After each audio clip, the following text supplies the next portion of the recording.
আমাকে গ্রামে জমিনে গরু দিয়া হাল চাষ করে না?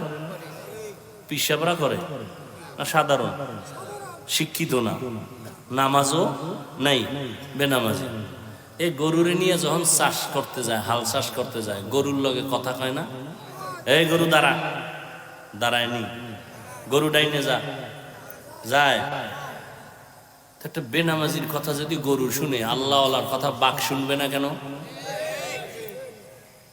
এদের মনে চায় কানে ধইরা এরপর সামনাসামনি জিগাইতাম, কি শিখছো জীবন?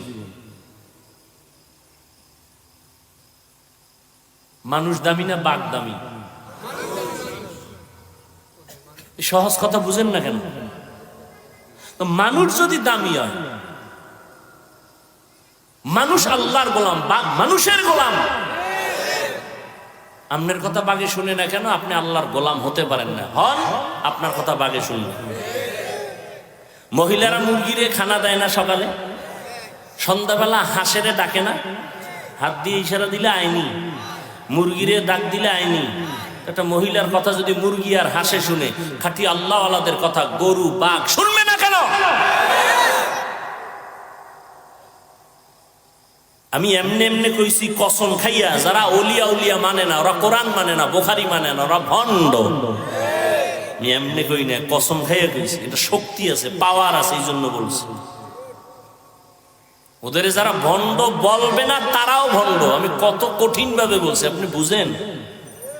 যার মধ্যে সুন্নতের আমল নাই, কোরআন নাই, হাদিস নাই, এরাও কিছু আশ্চর্য দেখায়। আর খাঁটি আল্লাহওয়ালারা দেখায় না, হয়ে যায়। দেখানো আর হওয়া এক। খাঁটি আল্লাহওয়ালারা দেখায় না, হয়ে যায়। নদীর মধ্যে পানি নেই, কি নাই? পানি নেই অনেক বছর। এলাকার মানুষে কয়, হযরত নদীর মধ্যে পানি নেই। আল্লাহর ওলি, খাস আল্লাহওয়ালা চিঠি লেখলেন। কি লেখছেন তিনি জানেন, আল্লাহ জানেন। চিঠিটা ভাঁজ করে লোকেরে দিয়া বলে, চিঠিটা নদীর মধ্যে ফেলে দেন। সবাই গিয়া চিঠিটার ধইরা নদীতে ফেলছে। বহু বছর শুকনা নদীর মধ্যে জোয়ার শুরু। আবারও আসতে কইলেন। এই আওয়াজটা যত দূর গেছে না, তত দূরের মাটি কিয়ামতের দিন আপনার সাক্ষী হয়ে যাবে। দর কিয়ামত এই জমিদার নে কো বদ কেসে না দিদা গওয়াহি হাদেহা। যারা বিশ্বাস করে না, তারা মূলত আমার আল্লাহর কুদরতের সাথে বৃদ্ধাঙ্গুলি দেখায়। এরা আল্লাহর দুশমন, ইসলামের দুশমন। ধৈর্য। ছোট বাচ্চা মায়ের কাছে রাইখা সাহাবী যুদ্ধের ময়দানে দৌড়ায়। যুদ্ধ শেষ করে বাড়িতে রওনা। আল্লাহর বান্দি বাচ্চা নিয়ে ঘরে আছে, কিন্তু হঠাৎ করে বাচ্চা মরে গেছে। বাচ্চাটা মরে গেছে, ওই অবস্থায় কাপড় দিয়া ঢেকে রাখছে বিছানায়। স্বামীও রাতের বেলা ঘরের মধ্যে যুদ্ধের থেকে আসে। স্বামীরে বলে না বাচ্চা মারা গেছে, তাহলে পেরেশান হয়ে যাবে। হাসি মুখে স্বামীরে খানা দেয়, খানা খায়। খাইতে সময় বলে, আবার বাচ্চা কই? মা বলে, বাচ্চা আরামে ঘুমায়। কেমন মা, কেমন একজন স্ত্রী, সাহাবায়ে কেরামের স্ত্রী। মা বলে, বাচ্চা ঘুমায়। বাবা পেরেশান মুক্ত। বাচ্চা যখন ঘুমায় আর ডিস্টার্ব করে লাভ নেই। রাতের বেলা স্বামীরে খাওয়াইয়া ঘুম পড়ায় দিছে। সাহাবী ঘুমায় গেলেন, যুদ্ধের থেকে আসছেন। আজান হয়ে গেছে, বাচ্চা উঠে না। বাবার অন্তরে কেমন যেন একটু কামড় দিল, উঠে না সারা রাত। এমন তো কখনো ঘুমায় না। নামাজ পড়িয়া স্ত্রী হাসি মুখে ডাক দিয়া কয়, স্বামী আমার একটা কথা বলবো, আপনি শুনবেন নি? কয় শুনবো। কয় মনে কোনো রাগ নিবেন নি? কয় না।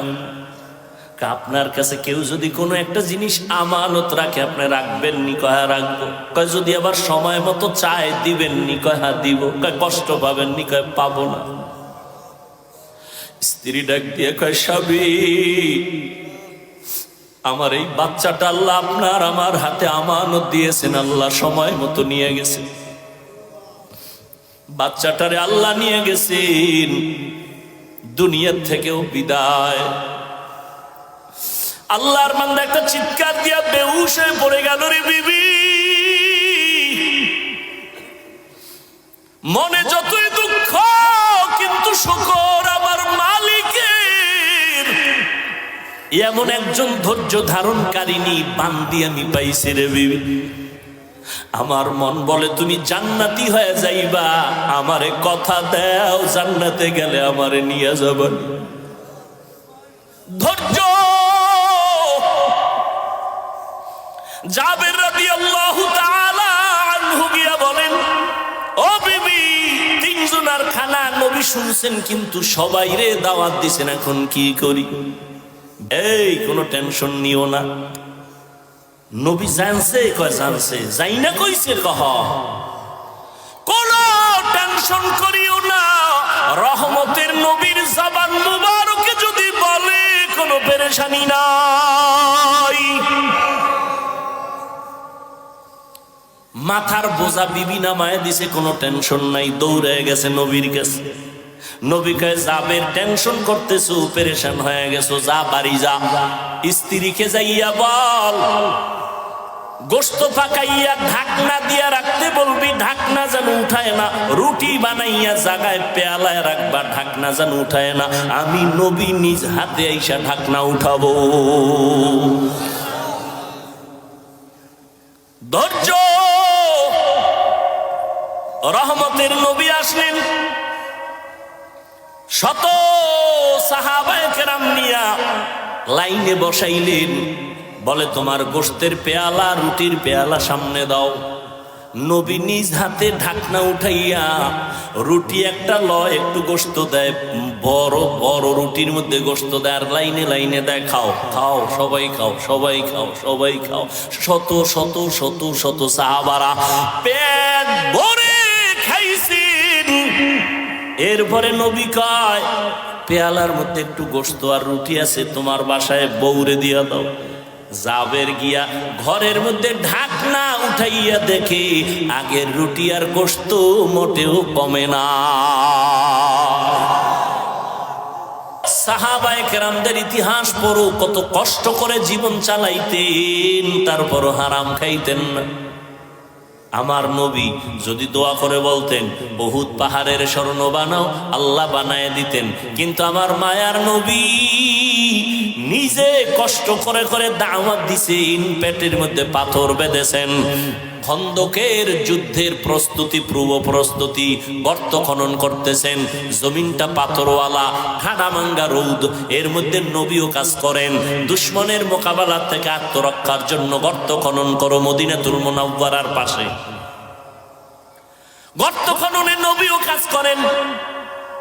এর মধ্যে কিছু মুনাফিক দাঁড়ায় গেল, পারে না, কষ্ট, পাথর খুইদা জমিন গর্ত বানানো, এটা তো অনেক কষ্ট।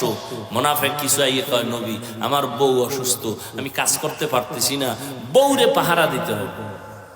নবীর দিল তো খুব নরম, রহমতুল্লিল।